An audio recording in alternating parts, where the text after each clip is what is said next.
Quand j'ai été élu président de l'ACUMA, en fait, le contexte était assez difficile économiquement pour l'ACUMA, avec beaucoup d'impayés. Et surtout, ce qu'il y avait, c'était une mésentente entre les deux salariés de l'époque. Ça s'est réglé, pas facilement, mais ça s'est réglé, de par l'investissement et des salariés.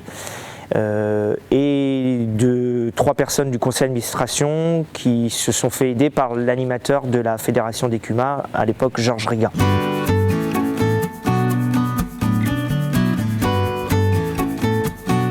Tous on est chef d'exploitation, moi je ne peux pas faire tout seul, quoi. C'est-à-dire que ce qui a été bien, c'est qu'on a mis en place des responsables de groupe, c'est-à-dire responsables de groupe faucheuses par exemple, ensileuses, moissonneuses, batteuses, qui eux se chargent de faire les devis quand il y a renouvellement de matériel, de faire le suivi des investissements et des réparations en relation avec les salariés. Les salariés les sollicitent. C'est ce qui est bien parce que du coup, lorsqu'ils ont un problème, une question, il y a un responsable de groupe qui va prendre la décision. En relation avec moi ou pas en relation avec moi. Et après, on définisse aussi le budget de leur matériel. Si le matériel a bien tourné, on fixe un tarif à l'année. S'il a mal tourné et qu'on est en déficit un peu sur ce matériel, il y a un rappel de facture aux adhérents. Les responsables de groupe aussi peuvent à leur tour venir nous voir dans le cas le plus concret, quand il y a des renouvellements de matériel, en disant j'ai pensé à ça, à tel type de matériel, qu'est-ce que tu en penses, est-ce que celui-là serait mieux que celui-là, ou parce que donc quand ils se renseignent des options qui peuvent exister sur un type de matériel, ils voient leur avantage donc à l'utilisation chez eux, mais pas forcément la facilité d'entretien ou pas que nous on va être amené à confronter lors des remisages et de l'entretien courant du matériel à l'atelier.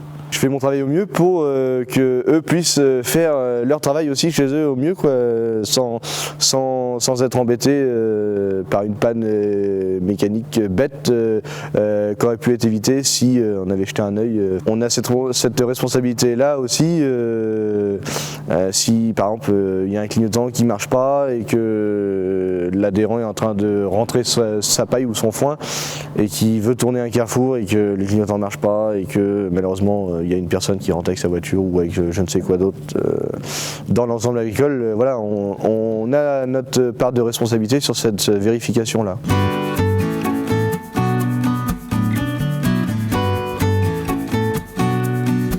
Ils font quand même beaucoup d'heures au moment de la période du printemps jusqu'à l'automne qu'on est obligé d'avoir des temps de récupération.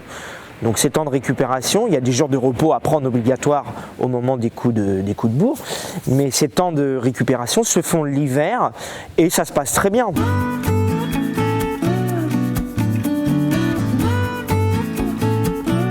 Sur l'ACUMA, on a 2 moissonneuses batteuses et 2 ensileuses, donc ils ont chacun leur ensileuse attitrée, mais ils peuvent aussi conduire l'une et l'autre.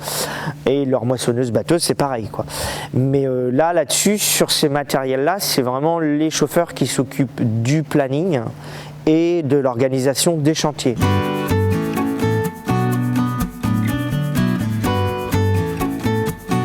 Depuis chez soi, on voit la disponibilité du matériel, on voit l'adhérent qui est avant avec ses coordonnées, l'adhérent qui est après avec ses coordonnées. Donc on a quand même un gain de temps assez significatif et une rentabilité du matériel.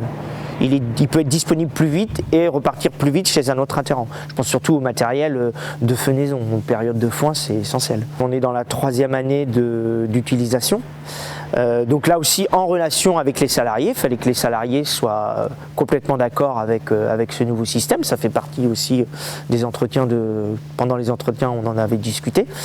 Et pour ça, on les a équipés tous les deux d'un smartphone, puisque eux, ils peuvent intervenir directement pour la réservation des matériels quand les adhérents n'ont pas l'outil, l'ordinateur chez eux ou l'accès à Internet pour réserver.